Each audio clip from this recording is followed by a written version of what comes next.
கிளம்பினான் எங்கள் கம்பீர குரல்காரன். 60 ஆண்டுகளாய் தமிழர் வாழ்க்கையில் படிந்த கரையை 10 ஆண்டுகளில் சரி செய்ய முடியுமா என்ன? இது ஒரு நெடும் பயணம். இந்த நெடும் பயணத்தில் நமக்கு துணை நிற்பது அவன் ரத்தம் கசியும் குரல் மட்டுமே. அவன் குரலே எங்கள் ஆயுதம். இதை அறிந்தே பல ஈன குரல்களை அவன் எங்கள் முன்னே திருப்புகிறான். அவனுக்கு புரியவில்லை நாங்கள் போருக்கு நேரம் காலம் பார்த்து செல்வதில்லை என்று. அவதூறுகளை மட்டுமே பேசி வாழ்பவனுக்கு ஆயுதம் என்றால் என்னவென்று தெரியுமா என்ன? அறிவாயுதத்தோடு வா, அவன் உங்கள் முன்னே நிற்பான். அண்ணா வாருங்கள்.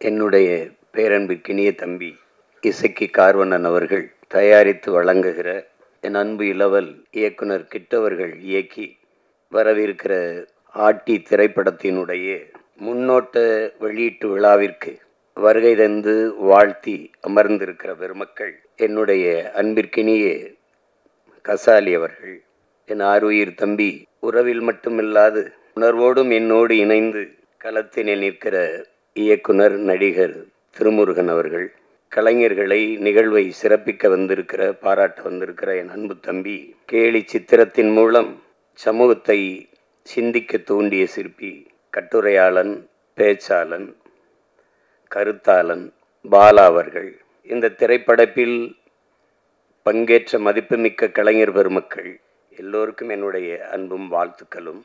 எப்போதும் நான் பேரன்பு கொண்டு நேசிக்கிற எனது அன்பு சொந்தங்கள் உங்கள் அனைவருக்கும் என்னுடைய அன்பும் வணக்கமும். இங்கே காதல் சுகுமார் ஒரு நகைச்சுவை நடிகர் இப்படி பார்க்குறோமானால் அவன் மற்ற நடிகர்களைப் போல ஒரு புகழ்பெற்ற ஒரு திரைக்கலைஞராக இல்லை என்றாலும் அவன் ஒரு ஆகச்சிறந்த தமிழ் மகன், பெரிய உணர்வு கொண்ட இன உணர்வும் மான உணர்வும் கொண்ட ஒரு மகன். அந்த சூழலிலே அவன் வளர்ந்து வந்து கொண்டிருக்கிற காலங்களிலே இன உணர்வோடு எந்த நாட்டிற்கு சென்றாலும் தன்னுடைய உணர்வு குன்றாமல் நம் உறவுகளிடத்திலே நின்ற ஒரு தம்பி. அதனால் அவனிடத்தில் எனக்கு ஒரு தனிப்பட்ட பேரன்பு எப்போதும் உண்டு. இங்கே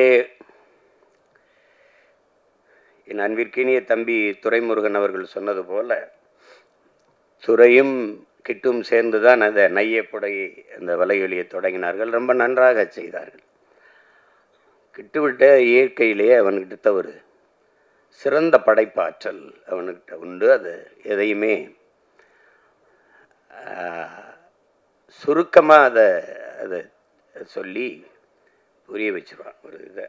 அதில் நகைச்சுவை உணர்வோடு கேலியும் கிண்டலுமா கொண்டு போய் சேர்க்கிறதுல பெரிய கெட்டிக்காரன் அவன். எங்களோடு இந்த அரசியல் பயணத்தில் இல்லாத திரைப்பயணத்தில் போனது எனக்கு மகிழ்ச்சியாக இருந்தாலும், ஆனால் எங்களுக்கு அது ஒரு இழப்பு தான். அப்படிப்பட்ட ஒரு படைப்பாளி இழந்திருப்பது இழப்பு தான். அதில் அவன் திரைத்துறை பக்கம் வந்து பல படங்களை இயக்கினான். அவன் இயக்கிய படத்தில் எனக்கு இந்த சல்லியர்கள் படம் நம்ம நிறைவை தந்தது. அந்த படத்தினுடைய 2 நிகழ்விலையும் நான் பங்கேற்று பேசினேன். அந்த படத்தை என் தம்பி துரை சொன்ன மாதிரி 150 கோடி முதலீடு செய்து எடுக்கிறவர்களுக்கு கதை இல்லை. 1.5 கோடியில் ஆகச்சிறந்த படத்தை எடுப்பான். அப்படி ஒரு படைப்பாளி. சல்லியர்கள் படம் பார்த்திங்கன்னா உங்களுக்கு தெரியும், ரொம்ப நல்லா எடுத்துப்பான், நேர்த்தியாக எடுத்துப்பாப்புல. எங்களுக்கு ஒரு பயம் என்னென்றால், இந்த எங்களுடைய விடுதலை போராட்டங்களை இன அழிப்பு அந்த தொடும்போது அது ரொம்ப உணர்வுபூர்வமானது, அது சரியாக செய்யணும், இல்லைன்னா சிக்கலாயிடும். எங்கள் தலைவருக்கு அதில் ஒரு பெரிய கனவு. அவரை போல இந்த இனத்தில் பிறந்தவனில் திரைக்கலையை நேசித்த ஒரு மகன் இதுவரைக்கும் இருக்க முடியாது. இங்கே இருந்த கட்சிகள், குறிப்பாக கம்யூனிஸ்ட் இயக்கங்கள், திராவிட இயக்கங்கள் எல்லாம் திரைக்கலையை வந்து ஒரு சாக்கடை, குப்பை, சினிமாக்கார பயல் இப்படி தான் பேசி அதை எதுனா சாக்கடையே என்றே சொல்லி கொண்டு விட்டார்கள். அதில் உருண்டு பிறண்ட நாயும் பண்ணியெல்லாம் நாட்டாண்டுட்டு போயிடுச்சு. இதுதான் நடந்தது, பெரிய விபத்து. அது திரைக்கலையை ஒரு எங்கள் தலைவன் என்கிட்ட சொல்றார் பாருங்க, திரைக்கலை என்பது அறிவியலின் அழகான குழந்தைன்னு சொல்றாரு. அந்த வார்த்தையை எப்படி பயன்படுத்துறாரு பாருங்க, அறிவியலின் அழகான குழந்தை.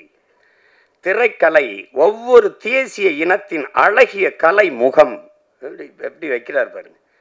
இப்படி பேசல அவர் மெதுவாக சொல்றாரு, நான் அதை எடுத்து சொல்றேன். அந்த பார்வை அவர் இடத்துல இருந்தது. அது காரணம்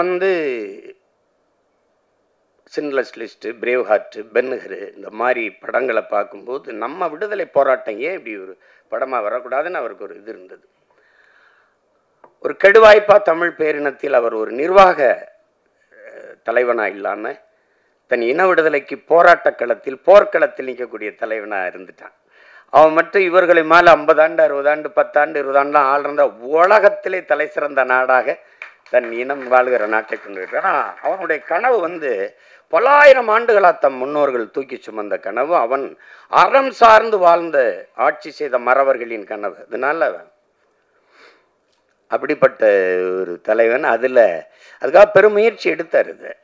தன்னுடைய போராட்டத்தை இப்படியா எடுத்து கொண்டு போகணும்னு எடுத்தார் சின்ன சின்னதாக. அதுக்குள்ளே எங்களுக்கு காலம் சரியாக வரலை, அது கெடுவாய்ப்பாக அமையலை, முடிஞ்சிடுச்சு. அதனால் இந்த மாதிரி படங்களை எடுக்கும்போது ஒரு நடுக்கம் இருக்கும். அது சரியாக செய்யணும், இல்லைன்னா தப்பாக போயிடும். நான் வரலாற்றை தவறாக பதியக்கூடாது, உங்களுக்கு தெரியும்.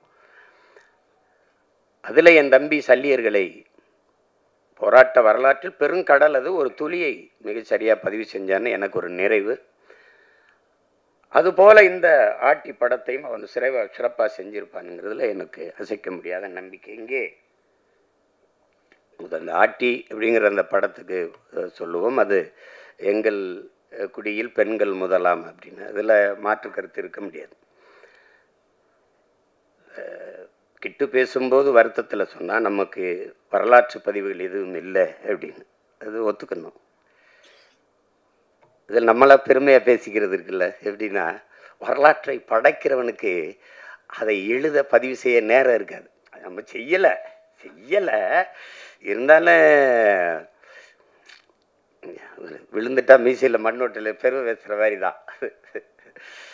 அடி இப்படி அடித்தானே, எவ்வளோ அடித்தாலும் தாங்கினேன் பார்த்தில்ல, அது மாதிரி பேசிக்கிறதா. அதையும் உணர்ந்தவன் இந்த இன வரலாற்றில் என்னுயிர் தலைவன் மேதகு பிரபாகரன் அவர்கள் மட்டும்தான். இப்போ எங்களுக்கு பார்த்திங்கன்னா, நமக்கு நம்ம பாட்டன் அரசனுக்கு அரசன் அருள்மொழி சோழன் உலகின் பல்வேறு நாடுகளை வென்று கடல் பல கடந்து படை பல நடத்தி பல்வேறு நிலப்பரப்பு வென்று 3வது பெரிய பேரரசை நிறுவினான். இது ஒரு, ஆனால் அது ஆண்டாங்கிறதுக்கு ஒரே ஒரு சான்று தான் இருக்குது, பெருவுடையார் கோயில் தான் இருக்குது, தஞ்சை பெரிய கோயில் மட்டும். அதுக்கு முன்னாடி இன்னொரு பாட்டன் கரிகால் பெருவள சோழன் ஆண்டுகாண்டா நம்மளை, அதுக்கும் சான்று இந்த கல்லணை தான். இல்லைன்னா எங்களுக்கு கதையை முடிச்சிருப்பான். அதை வச்சுட்டு நாங்கள் எதை சொல்லிகிட்டு இருக்கோம். அப்போ நமக்கு வரலாற்று சான்றுகள் இல்லை, தமிழர்களுக்கு வரலாறு இல்லை. அப்போ இலக்கிய சான்று தான் இருக்குது, வெறும் இலக்கிய சான்று தான் இருக்குது. அதில் இப்போ பாண்டிய நெடுஞ்செழியன் மதுரை ஆண்டான், அதில் எங்கள் பாட்டி கண்ணகி பெருமாட்டி போய் கால் சிலம்பி உடச்சி இது நீதியை நிலைநாட்டினான்னு ஒரு காப்பியம் இருக்குது, ஆனால் வரலாறு இல்லை. அப்போ அதில் இந்த வரலாற்றை மீட்டுருவாக்கம் செய்கிறதுல ஒரு பெரிய சிக்கல் இருக்குது. என்ன இங்கே சொன்ன மாதிரி கிட்டு செஞ்ச மாதிரி நம்மளுடைய வரலாற்றை பதிவு செய்யலாம் நம்மவே இல்லாதனால எல்லாம் கற்பனை ஆயிடுச்சு. இலக்கியம் பொய் பேசும், சுவைபட சொல்லு. இலக்கியம் என்பது நயம்பட உரைத்தல், அதுதான் உங்களுக்கு. அது சுவைபட சொல்லுதல், அது பொய் பேசும். இப்போ உருகி சுகம்பெறா மார்பை திருகி எரிந்தால் தீயிட்டால்னு சொல்லும்போது அது என்ன இப்படி அப்படின்னு கேட்கும்போது, அப்போ நான் எங்கள் வாத்தியார் தமிழ் வாத்தியார் குப்புசாமி எனக்கு பாடம் நடத்தும்போது, அப்போ இப்போ இருக்கிற மதுரை வேற மதுரையா ஐயான்னு கேட்டேன். அப்படி இல்லைடா, தீ பற்றி எரிந்ததுன்னா வாழ்ந்த மக்கள் அவளுக்கு நேர்ந்த துயரத்தை துன்பத்தை கண்டு வயிறு எரிந்தார்கள்ங்கிறத அப்படி சொல்லியிருக்காங்க சுவைபட அப்படின்னு. அப்போ இலக்கியம் பொய் பேசும், இதிகாசங்கள் பொய் பேசும், புராணங்கள் பொய் பேசும், காவியம்லாம் பொய் பேசும். ஆனால் வரலாறு பொய் பேசக்கூடாது, பொய் பேசாது. அதனால தான் நாங்கள் முற்றுமுழுதாக வரலாற்றில் புறக்கணிக்கப்பட்ட ஒரு இனத்தின் மக்கள் இன்றைக்கு வரைக்கும். இப்போ உதாரணமாக இப்போ கண்ணகி அவளை எடுத்துக்கிட்டா எங்களுக்கு என்ன பெருமை இருக்குதுன்னா, சோழ நாட்டில் பிறந்து பாண்டிய நாட்டில் இறந்து சேர நாட்டில் தெய்வமாகிறார். எழுதின எங்கள் பாட்டன் இளங்கோவடிகள் 3 மன்னர்களை இணைத்து, 3 நிலப்பரப்பை மன்னர்களை இணைத்து ஒரு காப்பியத்தை செய்கிறார். அது காப்பியம், அது கற்பனை. ஆனால் கண்ணகியிலும் சிறந்தவள் இருக்கிறார் எங்கள் குலத்தில், எங்கள் முன்னோர். அது எங்கள் பாட்டி வேலு நாச்சியார். அது காவியம், இது வரலாறு. ஆட்டினா வந்துடுறான் பாருங்க, ஆட்டி படைக்கிறானையா அப்படிங்கிற மாதிரி ஆட்டி படைத்தால் ஒரு பெண்மகள். தமிழர்கள் பொதுவாக மானுடனே தாய் வழி சமூகத்திலிருந்து வந்தவன் தான். முதல் திணையிலே நம்ம முதல் நிலத்திலே தாய் வழியில், 2வது நிலமும் தாய் வழி, 3வது மருது நிலத்தில் வந்து என்று வேளாண்குடிகளாக மாறுகிறோமோ, அவன் காட்டை பார்க்க போகும்போது வீட்டை பார்க்க பெண் இருக்கும்போது ஒருவனுக்கு ஒரு தீங்கிறது வரும்போது தந்தை வழி சமூகமாக ஆயிடுது. அங்கே தான் முதல் எழுத்து. எங்கள் ஐயாமையன் சொல்கிறார்ல, பேரை போடும்போது அவர் எசக்கியை சேர்த்துக்கிட்டார் அப்படின்னு. அப்போ தந்தை வழி சமூகமாக வரும்போது தான் அது வரைக்கும் பெண்ணு தான், தாய் வழி சமூகம்தான். நம்ம அதை மாற்ற முடியல. இன்று வரைக்கும் நாடு தாய் நாடு தான், மொழி தாய்மொழி தான். என் தம்பி கார்வணன் சொன்னது மாதிரி இந்த தமிழ் குடிகளுக்கு 90 விழுக்காட்டுக்கு மேலே பெண் தெய்வங்கள் தான். எனக்கு கூட என்னுடைய குலதெய்வம் வீரமாகாளி பெண்ணு தான். இங்கே இருப்பீர்கள் எங்கள் இன வரலாறு. இந்த திராவிடர்கள், அதுவும் ஐயா ராமசாமி பெரியார் வந்த பிறகுதான் எங்களுடைய வரலாறை தொடங்குகிறார்கள். திராவிட வரலாறு, திராவிட. இன்றைக்கும் தமிழன் இன அரசியல் வரலாறு வந்து ஐயா பெரியார், அண்ணா, கருணாநிதி அவர்கள், எம்ஜிஆர் அவர்கள், ஜெயலலிதா அவர்கள், இதுதான் பேசிட்டுருக்கான். என்னுடைய வரலாறு வந்து அதுக்கு எவன் கண்டுபிடிச்சான்? 50,000 ஆண்டுகளுக்கு மூத்ததுங்கிறான் ஒருத்தன் ஆதியில் காடுகளில் வாழ்ந்த மனிதன் முதலாக பேசிய மொழி தமிழ்ங்கிறான் ஒருத்தன். அங்கிருந்து நகர்ந்து வரத் தொடங்கும் போது மனிதன் பேசிய மொழியில் இருந்த ஒளியும் எழுத்து வடிவம் இன்றும் தமிழிலே காண கிடக்குங்கிறான் ஒருத்தன். அப்ப இவ்வளவு என்றைக்கு என் இனம் முன்னோன் என்னுடைய மொழியின் முதல் எழுத்து உயிரெழுத்தை ஆவை எழுதினானோ அன்றைக்கு தொடங்குச்சு தமிழனுடைய இன அரசியல் வரலாறு. முதலா கப்பல் ஓட்டினவன் கடலுக்குள்ள என் பாட்டு அரசேந்திர 60,000 யானைகளை கொண்ட படையை வச்சிருந்திருக்கிறான். 60,000 யானைக்கும் சோறு போட்டிருக்கிறான், தீனி போட்டிருக்கான், அதுக்கு பாகன் வச்சிருந்திருக்கான், வீரன் வச்சிருந்திருக்கான். அந்த யானைகளை கப்பலில் ஏற்றி கொண்டு போய் படையை நடத்திருக்கான். எங்கேயும் போர் போடலை. 60,000 யானையை வரிசையா நிறுத்தி வீரர்களை மேலே நிறுத்தி ஆயுதத்தோட நிறுத்தினா எதிரி நாட்டு படை வீரன் குதிரையில் நின்னவன் காலை தூக்கி யானை பிளிரிச்சு அவ்வளோதான் கும்பிட்டான், சாமி என்னை விட்டு நீ ஆண்டுகன்ட்டு. உண்மையில தான் 60,000 யானை. நீங்க ஔவையாரெலாம் 1000 யானை நின்னதுக்கே பயந்துட்டான், தேட்டர் விட்டுலாம் ஓடிட்டான், திரையரங்க விட்டு ஓடிட்டான். அப்பா உங்களுக்கு தெரியுது. அப்படி வாழ்ந்து அவ்வளோ பெரியது. அது பெருமையாக பேசல. ஓடுகிற நீரை தடுத்து பாசனத்திற்கு பயன்படுத்திட முடியும்னு அறிவியல் தொழில்நுட்பம் வளராத காலம் 1800 2000 ஆண்டுல தொட்டிருக்கான் ஒருத்தன், கரிகால சோழன். ஒரு பயம் ஒன்று அதெல்லாம் பேசல, எவனும் பேசல,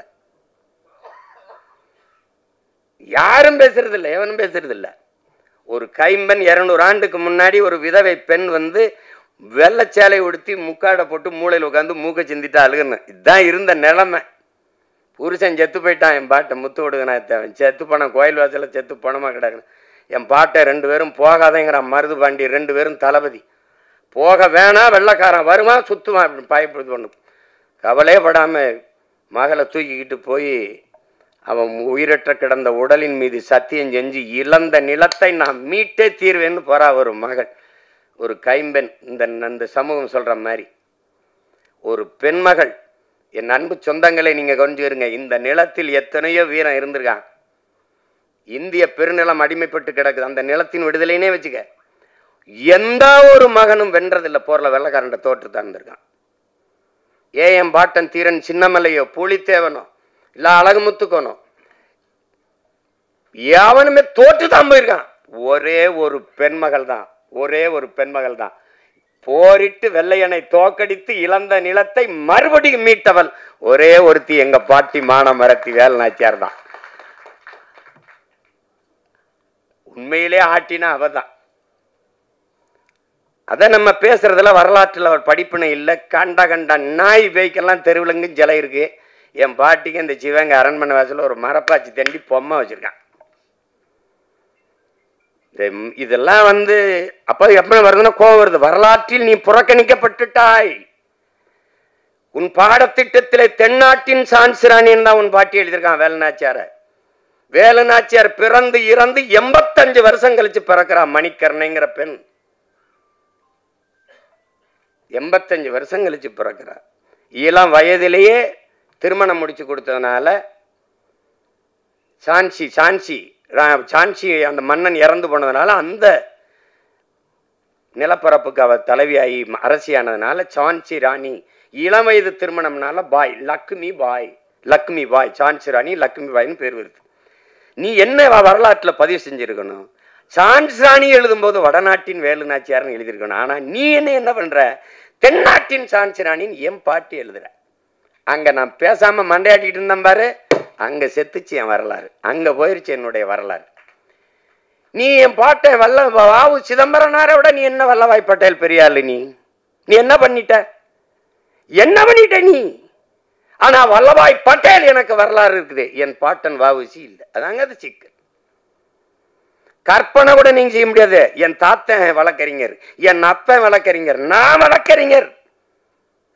ஒரு முறை நேர் நின்றால் இன்னைக்கு 50,000, அன்னைக்கு 50,000 என் பாட்டனுக்கு. ஒரு முறை வழக்கு நீதிமன்றத்தில் நேர் நின்னா அவ்வளவு செல்வந்தன், சொத்தம்பட்டை இழந்தான் மண்ணின் விடுதலைக்கு. இந்த தமிழ் மக்களின் மானம் கப்பலேற விடக்கூடாது என்பதற்காக கப்பல் ஓட்டிய ஒரு பெருந்தமிழன், சுதேசி கப்பல். நான் என்னடா தமிழ் தேசம் பேசுறேன், அவன் தமிழ் நேசன் அப்படின்னு அன்னைக்கே இதழ் நடத்தினான். அன்னைக்கே தமிழ் தேசம் தமிழ் நேசன் பத்திரிகை நடத்தினான். அவன் வரலாறு எங்க இருக்கு? எனக்கு மாடு இழுக்க திணறும் செக்க மனுஷன் இழுத்துருக்கான் இந்த மண்ணின் விடுதலைக்கு. போய் கோவை சிறையில் இருக்கு, இன்னும் அந்த சிலை நினைவா இருக்கு அந்த செக்கு. ஏன்னா அவன் இருந்த அறைக்கு பக்கத்துல இருந்தவன் அவன் பேரன் நான். அதே கோவை சிறையில பக்கத்து அறையில செக்கிழுத்த செம்மல் வாவு சிதம்பரனார் இருந்த சிறை அப்படின்னு எழுதி வச்சிருக்கான். அந்த அறை எழுதி வச்சிருக்கான். வேணா நீ வேணா போயிட்டு அவனு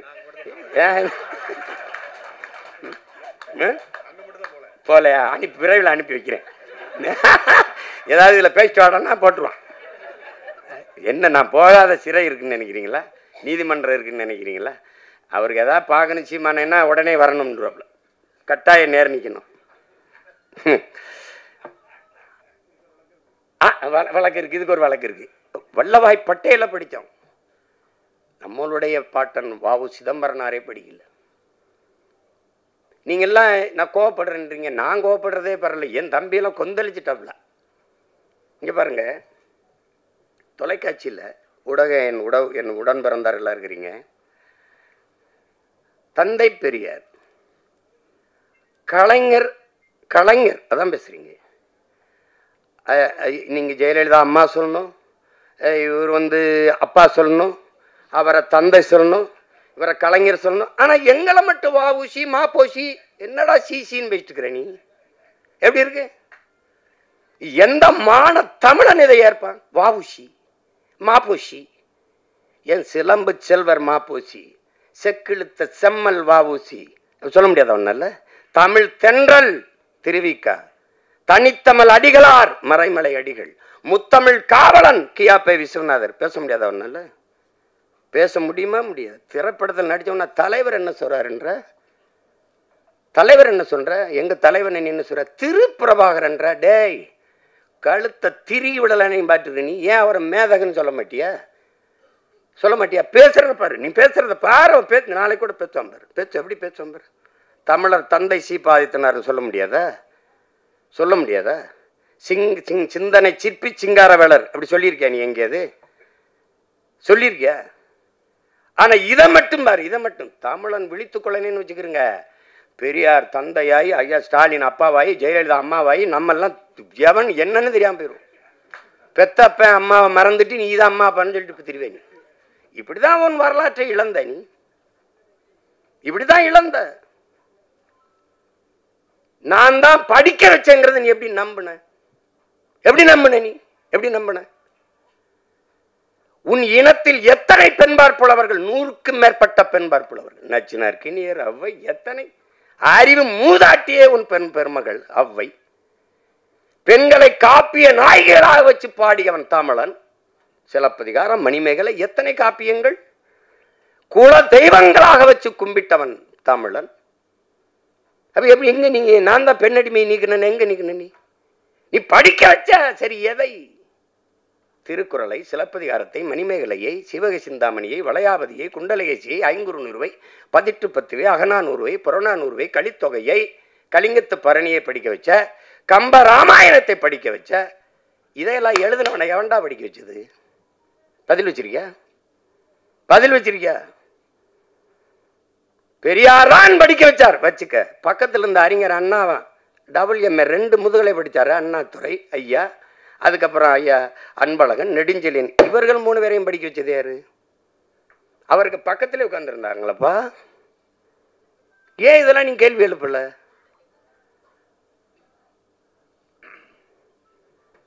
வரலாற்றை மறந்துவிட்ட இனம் சுடுகாட்டில் இறந்து கிடக்கிற பிணம்ங்கிறாங்க கோசிமி. எங்க இருக்குது ஒன்னு? எங்க நீ பெண்ணை அடிமைப்படுத்தின? தமிழன் பல்வேறு நிலப்பரப்பை வென்றான், எந்த இனத்தையாவது அடிமைப்படுத்தி ஆண்டான். ஒரு செய்தி சொல்றா பாப்போம். என் மாண்புடா, என் மாண்பு தமிழ் பேரன்பின் தாயிடா. இல்லைன்னா யாரும் ஊரே யாவரும் கேளீர்னு எந்த மொழி சொல்லியிருக்குடா? பிறப்பு ஒக்கும் எல்லா மனிதருக்கும் கூட பாடல, எல்லா உயிருக்கும். உலகத்துல எந்த மொழி சொன்னது? என் தமிழ் தான் சொன்னது. என் தமிழ் தான் பாடியது. புதியதோர் உலகம் செய்வோம், கெட்ட போரிடும் உலகத்தை வேரோடு சாய்ப்போம்.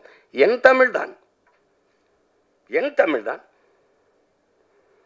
காக்கை குருவி எங்கள் சாதி, நீல் கடலும் மலையும் எங்கள் கூட்டம். எங்கள் தமிழ் தான். இது எனக்கெல்லாம் கற்பிச்சேங்கிற.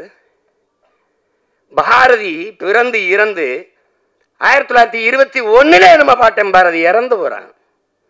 36 தான் ஐயா ராமசாமி பெரியார் பேசவே ஆரம்பிக்கிறாப்ல. பேசவே ஆரம்பிக்கிறார். அவன் பாடாத பெண்ணியமாடா, அவன் பாடாத கல்வியை வலியுறுத்தியாடா. எப்படி? தமிழை சனியன் என்கிறார், அவன் இனிது என்கிறார். வான் அளந்த அனைத்தும் அளந்த வன்மொழி வாழியவங்கிறான். வான் அளந்த அனைத்தும் அழிந்ததலா என் தமிழ்ங்கிறான். வான் அளந்த அனைத்தும் அறிந்ததலா என் தமிழ் வளர்மொழி வாழியவேங்கிறான். நீ காட்டு மிராண்டிங்க. சிங்களம் புட்ககம் சாவகம் யாவும் சென்றேறி பல தீவனுக்கும் சென்றேறி அங்கு தங்கள் புலிக்கொடி மீன்கொடி நின்று சால்புற கண்டவர் தாய் நாடுங்கிறான். எப்படி? நீ காட்டு மிராண்டிங்கிற. அவன் என்ன தர்றான் பாருங்க, முட்டாள்கள்ங்கிற. உலகம் புறாவென்று தன் கொடியை நாட்டியவன்டா பரம்பரையிடாவேங்கிறான். எப்படி இருக்கு? வெறியில தான் ஒருத்தன் வந்துட்டான். டே, தாயை பழித்தவனை யாரு தடுத்தாலும் விடாதே, உன் தமிழை பழித்தவனை தாயே தடுத்தாலும் விடாதேங்கிறான். இதுல எங்கிட்டு இருக்கார் பெரியார் சிறியார்? எங்களுக்கு எவனா இருந்தாலும் சரிதான். என் மொழியை இழிவு செய்தவன் எவனா இருந்தாலும் எங்களுக்கு எதிரி தான். தமிழ் சனியன் ஒளி. முதல்ல அந்த சனியனை ஒளிடா. இதான்டா கோட்பாடு. இல்ல பெரிய தத்துவம் அதெல்லாம் தூக்கிட்டு வர்றதில்லை. எங்க கோட்பாடை பாரு. இப்படி எவனா பத்தியா? என் இறைடா, என் இறை சிவன் தன் உடலில் சரி பாதையை கொடுத்து நிற்கிறான். அது ஆணுக்கு பெண் சமம் அல்ல. என் உடன் பிறந்தார்களே, ஆணும் பெண்ணும் சமம். அதுதான் எங்க கோட்பாடு, எங்கள் நிலைப்பாடு. ஆணுக்கு பெண் என்ற கோட்பாட்டை ஏற்கலாம். ஆணும் பெண்ணும் சமம். அதை நிறுவி காட்டியவன் எங்கள் உயிர் தலைவன். ஆணுக்கு நிகராக பெண்ணுக்கு அரசியல் செய்ய காவல்துறையிலே, வான்படையிலே, கடற்புடி படையிலே, கரும்புடி படையிலே எல்லாவற்றிலும் சமபங்கை கொடுத்தவன் என் உயிர் தலைவன் மேதகு பிரபாகரன் அவர்கள். அதைத்தான் அவன் பிள்ளைகள் இன்று 234 இடம் என்றால் 117 ஆண்கள் 117 பெண்களை கொடுக்க காரணம் அதுதான். இதில் பெருமை ஒன்றுமில்லை, பிறவி கடமை செய்கிறோம், அவ்வளவுதான். பெண்ணை போற்றாத எந்த இனமடா உயர்வடைஞ்சிருக்கு. பெண்ணு என்னது தனியா வந்து ஒப்பந்தம் பண்ணி செய்யற பொம்மை அது. என்னை பெற்றவளடா, என் உடன் பிறந்தவளடா. அதன் போற்றாத சமூகம் எப்படி மேன்மை அடையும்? எப்படி உயர்வடையும்? எப்படி உயர்வடையும்? பெண்ணடிமை தீரு மட்டும் பேசும் திருநாட்டில் மண்ணடிமை தீர்ந்து வருதல் முயல் கொம்பேங்கிறான் புரட்சி பாவலர். அதான் இங்க இருக்கிறது. பெண்ணால முடியாதுன்னு என்ன இருக்குது? அப்ப எப்படி எங்க பாட்டியால முடிஞ்சது, வேலுநாச்சியாரால முடிஞ்சது? நடந்தது நிகழ்காலத்தில். பெண்புலி எங்க தலைவர் வந்து ஒரு இதாக கொடுக்குறாரு, ஒரு இலக்கை, இதை போய் செய்யுங்கன்னு. பல முறை ஆண் போராளிகள் நம்ம பிள்ளைங்க போய் பாருங்க, தோற்று வராங்க. போன எல்லாருமே ஆண் புலிகள் தான். ஏன் இதுல பெண் புலிகளுக்கு நம்ம பிள்ளைகளுக்கு வாய்ப்பு கொடுக்கல? ஏன் அவங்க போகலன்னு தலைவர் கேட்கும்போது, நம்மளாலே முடியல, நம்ம பசங்களாலே முடியல, பெண்கள் எப்படி அண்ணான்னு கேட்கும்போது, இல்லை ஒரு தடவை கொடுத்து பாருங்களேன் வாய்ப்பு. சரியாக போய் அந்த இலக்கை வென்று முடித்து வந்தார்கள். உங்களுக்கு தெரியும், நம்மளுடைய அங்கையர்கண்ணி நம்முடைய அக்கால் முதல் பெண் கரும்புலி, உங்களுக்கு தெரியும் எல்லாம். உங்களால் கற்பனை செய்ய முடிகிறதா என் உடன் பிறந்தார்களே, பேரன்புமிக்க பெற்றோர்களே, சிங்கள இராணுவ கடற்படையினுடைய மொத்த கட்டுப்பாட்டையும் வைத்திருக்கிற ஒரு கப்பல், ஒரு போர்க்கப்பல். அந்த கப்பலில் தான் மொத்த கடற்படை இயக்கமும் இருக்கு. அதான் இருக்குது, அதுக்குள்ளே இருக்கு. அதை தகர்க்கணும். அதை தகர்க்க ஒரு தலைவன் யாரை தேர்வு செஞ்சிருக்கலாம்? ஆனால் ஒரு பெண்மகள், அவள் பேர் அங்கையர்கண்ணி. அந்த அங்கையர்கண்ணி அவள் கரும்புலியாக அவளை தேர்வு செய்கிறாங்க. அப்படின்னா நெஞ்சில் குண்டை கட்டிட்டு வெடிக்கணும். அவளே ஆயுதமாக மாறணும். அதுதான் கரும்புலின்னா அவளே ஆயுதம், உயிரே ஆயுதம். அதுதான் அது. அப்போ போகும்போது அவளுக்கு அந்த 2-3 நாளில், நாளைக்கு காலையில் ஒரு கரும்புலி மறவனுக்கு இந்த நாளில், இந்த கிழமையில், இந்த தேதியில், இந்த நேரத்தில் நான் சாகப் போகிறேன் என்பது தெரியும். ஆனால் மகிழ்ச்சியாக தான் இருப்பான், எல்லாரோடும் பேசிட்டு இருப்பான், சிரிச்சுட்டு இருப்பான். இந்த நொடியில் நம்ம சாக போகிறோம்னு தெரியும். அப்படி ஒரு மகளுக்கு தெரியுது, ஒரு பெண் மகளுக்கு தெரியுது. அவள் அந்த பெரிய இலக்கை தகர்க்கணும். அதில் 3 நாளைக்கு முன்னாடி காய்ச்சல் வந்துடுது. இந்த காய்ச்சல் அடிக்கிறதே சக தோழிகளுக்கோ போராளிகளுக்கோ சொல்லிட்டா அன்னைக்கு தகவல் போயிடும். இவங்களுக்கு உடம்பு முடியலன்னா அன்னை நம்மளை பின்னடை வச்சுட்டு வேற ஆளை தேர்வு பண்ணிடுவாருன்ட்டு அதை விட்டு கொடுக்காம, அதை சொல்லாமல், தன் உடல் நிலை சரியில்லாதையும் சொல்லாமல் அந்த மகள் அப்படியே வச்சு அந்த உடல் அந்த காய்ச்சல் அடிக்கிறதோட அவள் அதிகாலையில் பயணப்படுறா. போய் அந்த தாக்குதலுக்கு ஒரு மாலையில் இப்போ கிளம்பி எல்லாரும் போய் இரவில் இன்னும் இருக்குது, நாங்கள் ஆவணப்படம் வச்சு வெளியிட்டோம். அவள் பயணம் அனுப்பி வைக்கிறாங்க. தன்னுடைய சகாக்கள் எல்லாம் போய் ஒரே மகள் 36 கிலோமீட்டரை ஒரு கடுங்குளிரில் கடலுக்குள்ள தனி மகளா, ஒரு பெண்மகள் ஒரே மகள் அந்த குளிர்ந்த அடர்ந்த குளிருக்குள்ள ஆழ்கடல் நீஞ்சி போறா. 36 கிலோமீட்டரை 13 மணி நேரங்கள் ஒரே மகள் தனியாக நீஞ்சி போய் இந்த இரவு முடிஞ்ச அடுத்த பகல் தொடங்குற இந்த 12 மணிக்கு நடு உள்ள போய் அந்த கப்பலில் போய் நின்று நடு கப்பலை அடித்து தகர்த்து எரிஞ்சா பாரு. உலகம் திரும்பாச்சு. ஒரு மகள், ஒரு பெண் மகள். குலதெய்வம் எப்படி உருவாகுதே? இப்படிதான். அந்த மகள் அங்கையர்கண்ணி தான் தன்மானமிக்க தமிழ் பேரினத்தின் குலதெய்வமாக மாறி நிற்கிறான்னா அதுதான். அப்படிதான் எங்கள் குலதெய்வம் ஒன்றும். அதனால பெண்ணுனால் இது முடியாது என்று சொல்வது ரொம்ப கடினம். ரொம்ப அப்படி சொல்லிட்டு போக முடியாது. அதனால இந்த தமிழ் சமூகம் பெண்களை பெரிதும் போற்றிய ஒரு சமூகம், பெரிதும் போற்றிய சமூகம். பெண்ணை இதுவரைக்கும் பேர் சொல்லி கூப்பிட்டது கிடையாது. அம்மா, தாயே, தெய்வமே. அப்படிதான் இன்னைக்கு நம்ம வீடுகளில் கூப்பிடுறது அப்படித்தான் இருக்கு. அப்படிதான் இன்னும் கூப்பிடுவான்.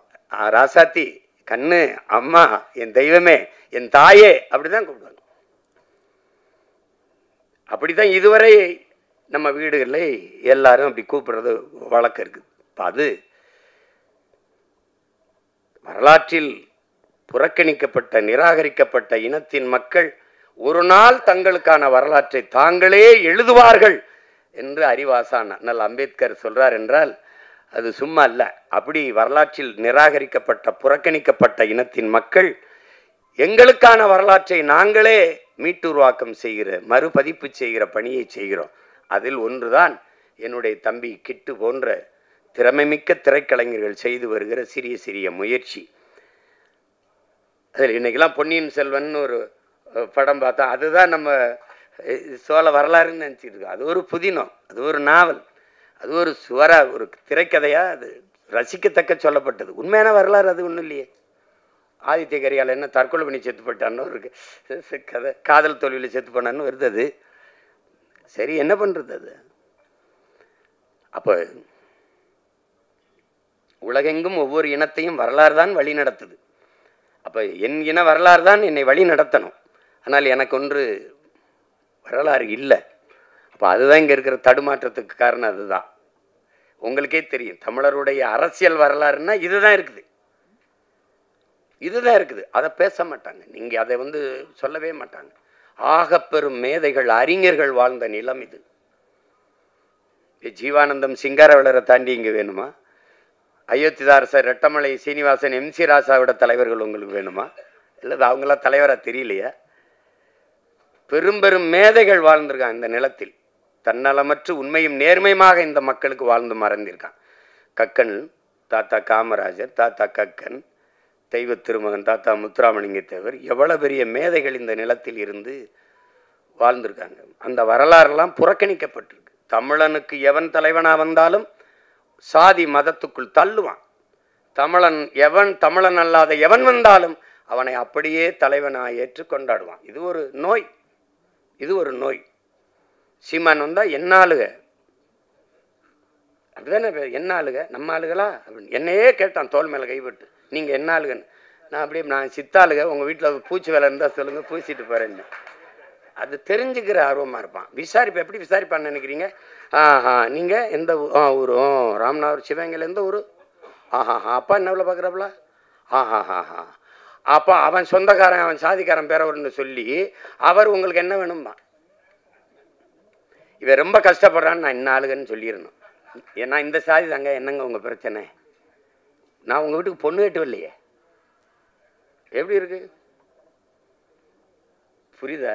இது தன்னின பகையால் தாழ்ந்து வீழ்ந்த ஒரு சமூகம். காப்பா அரவாணன் ஐயா, அவரை யாருன்னு கேட்டுறாதீங்க. என்னடா புதுசா ஏதோ காப்பா அரவாணன்னு கதை விடுறான்றாதீங்க. ஏன்னா திராவிடன் கதை விடுவான் எங்க வரலாறு, நாங்க வரலாறு சொல்லுவான் அவனுக்கு கதை. அப்ப அதுல அவர் என்ன சொல்றார், இந்த தமிழன் வீழ்ந்ததுக்கு தமிழன் ஏன் அடிமையானான், அந்த புத்தகத்தை தமிழ் இளம் தலைமுறையினர் என் உயிரினும் இனியை உடன் பிறந்தார்கள் ஒவ்வொருத்தனும் படிக்கணும். சின்ன புத்தகம் தான். அதுல என்ன சொல்றாரு, தமிழனுக்கு இந்த அடிமையானதுக்கு முதல் காரணம் போர்க்குணம் இன்மை. அதுக்காகவே சொல்றாரு, முதலில் பண்பட்ட இனம் நாகரிகம் அடைந்த இனம் போர்க்குணம் அற்று போகுங்கிறார். முதலில் பண்பட்ட இனம் போர்க்குணம் அற்று போகும். எப்படின்னு கேளுங்களேன். இவர் ஒரு சண்டை நினை, ஏப்பா எதுக்குப்பா அவன் காலி பயிலோட போய் சண்டை போட்டுக்கின்னு வாப்பா, நமக்கு அது வாப்பா தரோம். இங்கே தான் அது இதாகிருது. எதுக்குப்பா பிரச்சனை, எதுக்குப்பா வம்பு, எதுக்குப்பா பிரச்சனை? அது நமக்கு மட்டும் இல்லை, நாட்டுக்கே அதான் பிரச்சனை ஆயிடுது. எதுக்கு பிரச்சனை என்பதுதான் பிரச்சனை. அப்ப அங்க போர்க்குணம் அற்று போனது, போர்க்குணம் அற்று போனது ஒன்று. இரண்டாவது, தன்னிடத்தில் இருப்பதை விட பிறரிடத்தில் இருப்பது உயர்ந்தது, இந்த இழிவான சிந்தனை. பிறகு தாழ்வு மனப்பான்மை, தன்னின பகை, இது ரொம்ப முக்கியம். இதை நீங்க கவனிச்சுக்கணும். அந்த வார்த்தையை போடுறாரு, தன்னின பகை. தன்னின பகை என்னது? படையாட்சியை நான் வேட்பாளராக போட்டாங்க, பறையன் ஓட்டு போட மாட்டாங்க. பறையனை போட்டாங்க, படையாட்சி போட மாட்டாங்க. தேவர் என்னுடைய வேட்பாளர், தேவேந்திரர் ஓட்டு கிடையாதுங்க. தேவேந்திரர் என்னுடைய வேட்பாளர், தேவர் ஓட்டு கிடையாதுங்க. இதனால சொந்த ரத்தங்களுக்குள் யுத்தம். சிந்திய ரத்தத்தை குடித்த ஓநாய்களுக்கிட்ட அதிகாரம். இவன் சொந்த ரத்தத்துக்குள்ள சண்டை போட்டு வீழ்ந்தான். தன்னின பகையால் தாழ்ந்து வீழ்ந்த தமிழ் சமூகம். எந்த அரசியல் அதிகாரமும் இவனுக்கு வராம போனதற்கு காரணம் இதுதான். கடைசியா ஒண்ணு சொல்றாரு, அளவு கடந்த திரைக்கவர்ச்சி. அளவு கடந்த திரைக்கவர்ச்சி. 4 மயக்கம். 1 சாதி மயக்கம், 2வது மத மயக்கம், அடுத்தது சாராய மயக்கம், அதுக்கப்புறம் திரை மயக்கம். இந்த சாராய மயக்கம் திரை மயக்கத்தை தெளிவுபடுத்திட முடியும். ஆனால் இந்த சாதி மத மயக்கம் இருக்குல்ல, செத்து பாடையில போனாலும் வராது. செத்து புதைச்சாலும் ஆறுமுக நாடாருன்னு எழுதி வைப்பான். சமாதியில் எழுதி வைப்பான்ல, சுப்பிரமணிய தேவர் எழுதி வைப்பான், எழுதி வைப்பான். என்ன சிரிக்கிறிய? போய் சார் என்ன போமா சுடுகாட்டுக்கு? அததான் சொல்றான், டே கல்லு சாராயம் குடிச்சு படுத்தா கூட படுத்து எந்திரிச்சா போத தெளிஞ்சிரும்டா. இந்த சாதி மதம் செத்தாலும் கர்மம் போகாதுன்னு, மற்றதெல்லாம் குடிச்சாத்தான் போத ஏறும், சாதி மதமும் சொன்னாலே ஏறிடும்ன்றான். இப்ப இந்த போதை, இன்னொரு போதை உங்களுக்கு தெரியுது, இந்த திரை கவர்ச்சி, திரை மயக்கம். திரை மயக்கம் அது பேராபத்தானது. அதுக்கப்புறம் உங்களுக்கு சாதி ஒரு அரசியல், மதம் ஒரு அரசியல். நமக்கு இருக்கிற புரிதல் என்ன, அரசியல் என்பது எல்லா உயிர்களுக்கும்ங்கிறத நம்ம மறந்துடும். சாதி மத கடவுள் உணர்ச்சி என்பது மனிதனுக்கு மட்டுமானதுங்கிறதையும் நம்ம மறந்துடும். இந்த மனிதனுக்கு மட்டுமான இந்த சாதி மத கடவுள் உணர்ச்சி எல்லா உயிர்களுக்குமான அரசியலில் கலப்பதுதான் பேராபத்தா இருக்குது. ஒரு நாட்டின் மிக உயர்ந்த பதவியில் இருக்கிற ஒரு தலைவர், குறிப்பாக உள்துறை அமைச்சர், ஹோம் மினிஸ்டரா இருக்க ஒரு தலைவர் மதுரையில் வந்து இந்து மக்களின் ஒற்றுமை அப்படின்னு பேசிடுறாங்க. இப்ப இந்திய மக்களின் ஒற்றுமைன்னு பேசியிருக்கணும். அப்ப இந்து மக்களின் ஒற்றுமைன்னு ஒரு நாட்டின் மிகப்பெரிய தலைவரே பேசும்போது அங்க எங்க தேச ஒற்றுமை இருக்கும்? அது எப்படி இருக்குது? அது எவ்வளவு பெரிய ஆபத்தான ஒரு கருத்தா இருக்குது பார்த்தீங்களா? இதுதான் பிரச்சனை. இதை ஒழிக்கணும்னா ஒரே ஒரு ஆயுதம் தான் நம்மகிட்ட இருக்குது, அதுதான் புரட்சி. கட்சி அரசியல்களால் இதை சரி செய்ய முடியாது. புரட்சி ஒன்றால் தான் இந்த தீமைகளை எல்லாம் புரட்டி போட முடியும். இல்லை என்றால் ஒவ்வொரு நாளும் ஐயோ ஊழல், ஐயோ லஞ்சம், ஐயோ கொலை, ஐயோ கொள்ளை, ஐயோ சாராயம், ஐயோ நீ உனக்கு என்னைக்கு கோபப்பட்டிருக்கோம்? நம்ம நாட்டின் பாதுகாப்புக்கு எல்லையில நின்று போரிட்டு நாட்டின் பாதுகாப்புக்கு நின்று படை வீரன் செத்து உயிர் கொண்டான். உயிரற்ற உடல் வருது. எத்தனை கோடி, எவ்வளவு லட்சம் இந்த நாடு மத்திய மாநில அரசுகள் கொடுத்திருக்கு? யாராவது நெஞ்ச தொட்டு சொல், யாராவது சொல், யாராவது சொல். இந்த நாட்டின் ராணுவ வீரன் நாட்டை பாதுகாக்க போரிட்டு எல்லையில நின்று செத்து வந்தான். மத்திய அரசு 1 கோடி அறிவிச்சது, 2 கோடி அறிவிச்சது, முடியாதா? மாநில அரசு கொடுத்தது. ஒருத்தன் வெங்கல பதக்கம் வந்தா 1 கோடி அந்த நிறுவனம், 1 கோடி இந்த மாநில அரசு, 1 கோடி அந்த அரசு என்றா. அப்ப செத்து வந்ததுக்கு என்ன கொடுத்துருக்கு? கள்ளச்சாராயம் குடிச்சு செத்தவனுக்கு 10 லட்சம். ஒரு முதலாளி அவன் காட்சி வித்து பல லட்சங்களை சம்பாரிச்சு கொண்டிருக்கிறான். கொழுப்படுத்து போய் ஒருத்தன் குடிச்சு செத்துருக்கான். ஒரு முதலாளியின் லாப தேவை, ஒருத்தன் போதை, இதுல செத்து விழுந்தவனுக்கு 10 லட்சம் மக்கள் காசுல கொடுக்கப்படுது. ஆனா நாட்டை காப்பாற்ற எல்லை நின்று செத்து வந்தவனுக்கு எத்தனை லட்சம்? யாராவது சொல்லுங்க. நான் ராணுவத்துக்கு போய் செத்தன்னா, நாட்டுக்காக செத்தால் என் வீட்டை என் நாடு பாதுகாக்கும்ங்கிற எண்ணம் வராத போது எவன்டா நாட்டு ராணுவத்தில் வந்து சேருவான்? எவன் சேருவான்? அப்புறம் தேசப்பற்று எப்படி வரும்?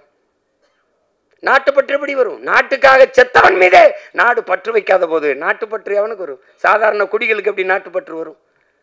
எப்படி வரும்? எல்லாத்தையும் நம்ம சகித்துக்கிட்டோம் பாருங்க. இந்த இடத்துல கோவப்படலை, இந்த இடத்துல கேள்வி வரல. ஏன் இப்படி நடக்குது? கேள்வி வரல. ஏன்னா குப்பையை கூட்டுற தொழிலாளியை கூட நீ தனியார் முதலாளிக்கு கொடுத்துருவீங்கன்னா அப்ப எதை தான் நீ வச்சுப்ப? 1 கிலோ குப்பை, 1 கிலோ குப்பை வரல 12 ரூபாயாங்க. யாராவது சொல்லுங்க, எல்லாம் படிச்சவங்க தானே இருக்கீங்க. 1 கிலோ குப்பையை அள்ளி எடுக்க 12 ரூபாயா? ஒரு கழிவறையை கழுவி முடிக்க 350 ரூபாயா? 350 ரூபாய்க்கு ஒரு கக்குசு கழுவிக்கலாங்க உங்க வீட்டில்? நீங்க சிரிக்கிறதுக்கு சொல்லல, கோவப்படணும். நம்ம பாட்டன் தாத்தன் சொல்றான்ல, ஏமாறுகிற இருக்கிற வரை ஏமாற்றுவன் இருப்பான், ஏமாற்றுவன் இருப்பான். திட்டம் போட்டு திருடுற கூட்டம் திருடி கொண்டே இருக்குது, அதை சட்டம் போட்டு தடுக்கிற கூட்டம் தடுத்து கொண்டே இருக்குது. அது நடந்துகிட்டே இருக்குது. அண்ணா திருடனாய் பார்த்து திருந்தாவிட்டால் திருட்டை ஒழிக்க முடியாது. இப்ப திருடனா பார்த்தா நம்ம பார்த்தா அவன் திருந்தல, இப்ப நம்ம திருத்தணும். அவன் தான் திருந்தலையே, 1 வருஷம் 2 வருஷம் இல்லையா, 60 வருஷம் திருடுறான். அவன் திருந்தலையே. அப்ப என்ன பண்ணணும்? திருத்தணும். யார் திருத்தணும்? நாம தான். என்ன பண்ணணும்? உங்க கையால என்ன பண்ணணும்? ஒரே ஒரு அழுத்தணும். என்னது? ஒற்றை விரல் புரட்சிங்கிறது சரிதான். அது தெரியல. அவங்க உட்கார்ந்து இருக்கிற அவங்கெல்லாம் அதிகாரம் அது நாம கொடுத்ததுங்கிற எண்ணம் நமக்கு வரணும்.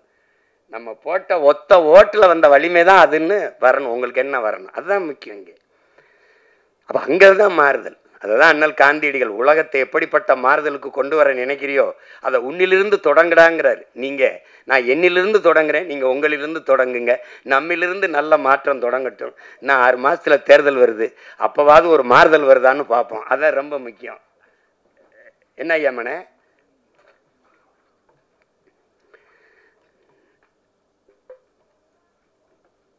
நானும் எங்கள் ஐயா மையனும், எனக்கு ஐயா மையன், அவருக்கு நான் எப்போவுமே அராஜகம்தான். நாங்கள் உங்களுக்கு தெரியும் எங்கள் அப்பா தமிழ் கடல் நெல்லைக்கண்ணன் எங்கள் அப்பா. அவங்க எப்போவும் என்னை வந்து மகனே ஐயான்னு தான் அழைப்பாங்க, மகனேன்னு அழைப்பாங்க. நான் ஏதாவது கேட்டால் வாழ்க வாழ்க தமிழுடன் அப்படி தான் சொல்லுவாங்க, வாழ்க தமிழுடன். எப்போவுமே வைக்கும்போது ஐயா படிக்கணும், ஐயா படிக்கணும், ஐயா படிக்கணும், ஐயா படிக்கணும், அது சொல்லிட்டு தான் வைப்பாங்க. அப்படி எங்களை தமிழ் பால் ஊட்டி வளர்த்த தாய் தந்தை எல்லாமே எங்கள் அப்பா தான். எங்கள் அப்பாவுடைய அன்பு மகன் எங்கள் ஐயா மகன் சுகா அவர்கள். பெரிய அறிஞர், அமைதியாக இருப்பார், பெரிய எழுத்தாளர், பெரிய ஆற்றலாளர், பெரிய திரைக்கதை. அது அந்த என்னென்னா, எங்கள் அப்பா இளையராஜாவுக்கு முன்னாடி நான் ஒரு காரியம் சாதிக்கணும்னா பாடி காட்டினா போதும், டே நீ பாடாத நான் செய்கிறேன்ருவாங்க. எங்கள் அப்பாவுக்கு முன்னாடி பாடி காட்டுவேன்னா நீங்கள் என்ன வேணாலும் நினைச்சுக்கிறீங்க, நான் பாடி காட்டுவேன், பாடுவேன். அது ஒரு தடவை என்னை கூட டே என் முன்னாடி நீ பாடி காட்டுறான்றாப்புல. அப்பா நான் சொல்லிட்டு தானே பாடினேன், என்ன தெரியுமா அதில் அந்த வானத்தை போல மனம் படைச்ச மன்னவனே அப்படின்னா நல்லா இருக்காப்பா, நான் பாடிடுறேன். இல்லைடா நீ என் முன்னாடி பாடி, உங்கள் முன்னாடி தான் பாடி காட்ட முடியும் அப்படி. ஏன் அவர் பாடும்போது ஒரு கோவம் வராதுன்னா, அவர் சுதி சுத்தமாக பாடுவார், இசை தெரியும், எனக்கு தெரியாது. அதனால அவர் ஒரு மெட்டு போட்டு வச்சுருப்பார், நான் ஒன்று பாடி விடுவேன். அதில் டே தயவு செய்து பாடாதரா, நீ என்ன சொல்றியோ செஞ்சிடண்டா. அது மாதிரி அவ்வளோ ஒரு இது. எங்கள் ஐயாமே சொன்னதெல்லாம் உண்மை தான். ஏன்னா உங்ககிட்ட சொல்கிறதுக்கு என்ன, நான் முத மேடையில் எப்படி பேசுறதுன்னு எனக்கு யாரும் கற்றுக் கொடுக்கல. எனக்கு கற்றுக் கொடுக்கல. 5 வயசில் எப்படிலாம் மேடையில் ஏறி பேசணும் அப்படின்னு கற்றுக் கொடுக்கல. எப்படி சண்டை போடணும்னு தான் 5 வயசாக இருக்கும்போது ஒரு சிலம்பு கம்பை கொடுத்து கற்றுக்க சொன்னாங்க. அப்புறம் 10ஆவது படிக்கும்போது கராத்தே வகுப்பில் போய் சேர்த்து விட்டாங்க. முதல்ல சண்டை தான் கற்றுக்கிட்டேன், அப்புறம்தான் பேச கற்றுக்கிட்டோம். மேடையில் பேசும்போது ஒருத்தன் குறுக்க பேசிட்டு இருந்தா முதல்ல கற்றுக்கிட்டது ஞாபகத்துக்கு வந்துடுது. அவங்கெல்லாம் நிறுத்திக்கிட்டு இருக்காங்க, நான் போய் அடிதடியில் ஈடுபட்டு இனிமேல் சிறைக்கு போகிறேன்னு. சிறையிலேருந்து வந்து தான் கட்சி ஆரம்பிச்சிருக்கேன். அதையும் கவனத்தில் வச்சுக்கிட்டு பேசணும். நான் ஆள் வச்சு அடிப்பேன்னு நினைக்கிறாங்க, நானே போய் அடிப்பேன். அதெல்லாம் தம்பி, ஏன்னா நான் இங்கே இருக்கிற தலைவர்கள் ஐயா கருணாநிதி ஐயா, ஐயா எம்ஜிஆர் ஐயா, ஐயா அம்மா ஜெயலலிதா அம்மாவெல்லாம் பார்த்து அரசியல் செய்ய வந்தவன்ல. தான் செத்தாலும் சரி தன் இனம் வாழ்ந்தால் போதும்னு நின்ன உலகத்தின் தலை சிறந்த வீரன், என் இனத்தின் பெருமாவீரன் பிரபாகரனின் மகன். சும்மா போய் இதெல்லாம் கிடையாது. இப்போ எங்கள் ஐயா பரிணாமன் பாடலை நினைவுபடுத்தினாங்க. என் தம்பி எசைக்கு கார்வண்ணன் கூட அன்னைக்கு பாடினாங்க. இதுதான் வேலை, சமைப்போம், சாப்பிடுவோம், டப்பாவை கவித்து வச்சுக்கிட்டு தாளம் போட்டுக்கிட்டு மாறி நாங்கள் பாடுவோம். அந்த பாட்டை நம்ம கம்யூனிஸ்ட் கட்சியில் நாங்கள் பயணிக்கும்போது நம்ம தோழர்கள் பாடினது தான் அது. ஐயா பரிணாமன் பாடல். குறிப்பாக என்னுடைய தம்பிகள் ரொம்ப நல்லா பாடுவாங்க. இது ஆனால் அதில் என்ன நான் விட்டுட்டேன் பிறன்னா, 10 தலை ராவணனே ஒத்த தலை ராம வென்றான்னு வருது. அம்மாவுக்கு புரிதல் வரும்போது 10 தலை கிடையாது, அதுவும் வரலாற்று திரிவு தான். கலை 10ல் தலை சிறந்தவன், திசை 8ம் புகழ் கொண்டவன், ராவண பெருந்தகை. அதுதான் அந்த கலை 10ஐ தலை 10ஆ பின்னாடி வந்தவன் மாதிரி தான். ஒருத்தன் 10 தலையோட பிறக்க முடியுமான்னு பாருங்க. அதில் இன்னும் கோவம் வரும் பாருங்க. அந்த ஜண்டுபாம் விளம்பரத்துக்கு அப்படியே வந்து பலே ராவணா ஜண்டுபாம், டே நான் வர்றதுக்குள்ள ஓடி போயிருங்களா, கொண்டே வருவேன்னு. அவன் கலைவத்தில் தலை சிறந்தவன், திசை 8ம் புகழ் கொண்டவன். அதை போய் கலைபத்தை தலைபத்தாக்கி ஒத்த தலை ராம வென்றான்னு போட்டான். அதில் மொத்தத்தில் வீரம் வேணும்னதில் நான் ஒத்துக்கிறேன், அது ஒத்துக்கிறேன். அந்த பாடல் அதை விட்டுற போகிறேன். ஆனால் இவ்வளவு நேரம் இந்த நிகழ்ச்சியை மிக அழகுற நெறியாலை செய்த அன்பு தங்கை கவிதா அவர்களுக்கு என்னுடைய அன்பும் வணக்கமும் வாழ்த்துக்களும். அவங்க ஊடகத்துறையிலையும் பணியாற்றி கொண்டு இதை எங்கள் ஐயாமையும் சொன்னார், அவங்க தமிழ் நல்லா உச்சரித்து பேசுகிறாங்கன்னு. ஏன்னா நாங்கள் தேட வேண்டியது இருக்குது, யார் தமிழ் நல்லா பேசுகிறா. இல்லை லைஃப்பில் சொல்ல வேண்டியது இல்லை, வாழ்க்கையில் வாழ்வில் இருக்கு, சொல்லு இருக்கு. எல்லா சொற்களுக்கும் நமக்கு உயிர் சொற்கள், வேர் சொற்கள் கணக்கில்லாமல் இருக்குது. பயன்படுத்தணும், கொஞ்சம் பயன்படுத்தணும். அதுதான் நம்ம சொல்கிறது, வேறு ஒன்றும் இல்லை. யார் மேலே எங்களுக்கு கோபம் இல்லை. தாய்மொழியை பேச தெரியாத இனம் வாழாது. அதனால் அது அந்த வருத்தம் தான் எங்களுக்கு, அது ஒன்றும் இல்லை. இப்போ தங்கை அப்படி பேசுனதில் எனக்கு ஒன்றும் வருத்தம் இல்லை. ஏன்னா தமிழ் பேசுனா படிக்க தெரியாத பிள்ளைன்னு நினச்சிருவாங்க. நான் பள்ளிக்கூடம் படத்தில் நடிச்சிட்டு இருக்கும்போது இந்த கையெழுத்து நினைவு கையொப்பம் வாங்க வரும்போது நான் தமிழில் கையெழுத்திட்டேன் அன்புடன்னு. சினேகா அவர்கள் வந்து ஆங்கிலத்தில் கையெழுத்திட்டாங்க. நான் கேட்டேன் அப்படின்னு. ஐயா நான் வந்து தமிழில் தான் போட்டுக்கிட்டு இருந்தேன். ஒரு தடவை தமிழில் போட்டபோது ஒரு அம்மாவும் பொண்ணு வந்து கையெழுத்து வாங்கிட்டு போனாங்க. போகும்போது தமிழில் கையெழுத்து போடுறாங்க, இந்த இவங்க படிக்கலை பொறுக்குன்னு. அது தமிழில் கையெழுத்து போட்டால் படிக்கலைன்னு நினச்சிக்கிறான். அப்போ படிக்கலை, பள்ளிக்கூடம் போல அவருக்கு தமிழ்லே பேசிட்டுக்கிறான்னு நினைக்கிறான். அதனால அந்த பாடல் நீங்கள் கேட்டிருப்பீங்கன்னு நினைக்கிறேன். அதை இப்போ யாரும் அதை பாடுறதில்ல. அந்த பாடலில் 10 தல ராவணன ஒத்த தல ராம வென்றான். இந்த பாட்டை நானும் எங்கள் மாமா சவுந்தர அவர்களும் ஐயா பாக்கியராஜ் வீட்டுக்கு போனோம்னா அது ஒரு தடவை அந்த பாட்டை பாடுங்க அப்படிம்பாங்க. தாளம் போட்டு நாங்கள் பாடுவோம்.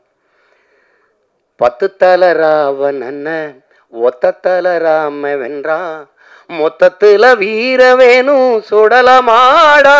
இந்த வித்தைகளை கத்துக்காம சத்தியத்தை ஒத்துக்காம கத்துனா போனதெல்லாம் கிடைக்குமாடா தம்பி, கத்துனா போனதெல்லாம் கிடைக்குமாடா. 10 தல ராவணன ஒத்த தல ராம வென்றான், மொத்தத்துல வீர வேணும் சுடலமாடா. இந்த வித்தைகளை கத்துக்காம சத்தியத்தை ஒத்துக்காம கத்துனா போனதெல்லாம் கிடைக்குமாடா தம்பி, கத்துனா போனதெல்லாம் கிடைக்குமாடா. புலி பசித்து கிடந்தாலும் புள்ளை தின்ன மாட்டாது, போட்டத திங்கிறமே சுடலமாடா. நம்ம பொண்டு உள்ள வாழ்க்கையில கண்ட சுகம் ஏதும் இல்ல, தெண்டத்துக்கு உழைக்கிறமே நியாயமாடா தம்பி, தெண்டத்துக்கு உழைக்கிறமே நியாயமாடா. இது அந்த பாடல் ஐயா பரிணாமன் அவர்கள் எழுதினது. அது ரொம்ப முற்போக்கான பாடல். அந்த வரியை தவிர மற்றெல்லாம் நமக்கு உடன்பாடு. இப்போ இருந்தால் கூட ஐயா மாற்றி அதை கொடுப்பாங்க அதில். அப்போ அது எவ்வளவோ பாடல்கள், எவ்வளவோ சித்தர்கள், ஞானிகள், யோகிகள் எல்லாம் தோன்றி என்னென்னமோ எங்கள் தாத்தா பட்டுக்கோட்டை சொன்ன மாதிரி முன்பு இயேசு வந்தார், அப்புறம் காந்தி வந்தார், புத்தன் வந்தார், அப்புறம் இயேசு வந்தார், அப்புறம் காந்தி வந்தார். எதையோ சொன்னாங்க, எழுதி வச்சாங்க. எல்லாத்தையும் தான் படிச்சிங்க, என்ன பண்ணி கிழிச்சிங்கன்னு தவிர. அது மாதிரி தான் இப்போ நானும் நாமளாவது எல்லாரும் சேர்ந்து ஏதாவது உருப்படியாக கிழிப்போம் வாங்கன்னு தான் கூப்பிடுறேன். அதுக்கு என்னுடைய தம்பி கிட்டவர்கள் எழுதி இயக்கி என்னுடைய ஆறுயிர் இளவல் இசக்கி கார்வண்ணன் அவர்கள் தயாரிச்சிருக்கிற இந்த ஆட்டி படம் ஒரு சிறிய முயற்சியாக இருக்கும். அது சொல்கிறான், புரட்சி என்பது ஒவ்வொரு மனிதனின் காலடிக்கு கீழே காய்ந்த சருகுகளாக காத்து கிடக்கிறது ஒரு தீக்குச்சியின் உரசலுக்காக அப்படிங்கிறான். ஒரு தீக்குச்சி வந்து உரசி போடணுங்கிறதுக்காக காய்ந்த சருகா காத்து கிடக்குதுங்கிறான். அப்படி உரசி போடுற ஒரு தீக்குச்சியா என் தம்பி கிட்டுவனுடைய ஆட்டி படைப்பு இருக்கட்டும் என்று நான் வாழ்த்துறேன்.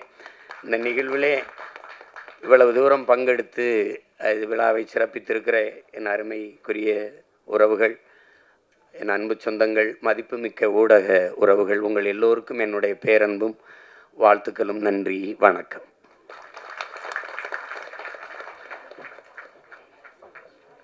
உற்சாக பேச்சில்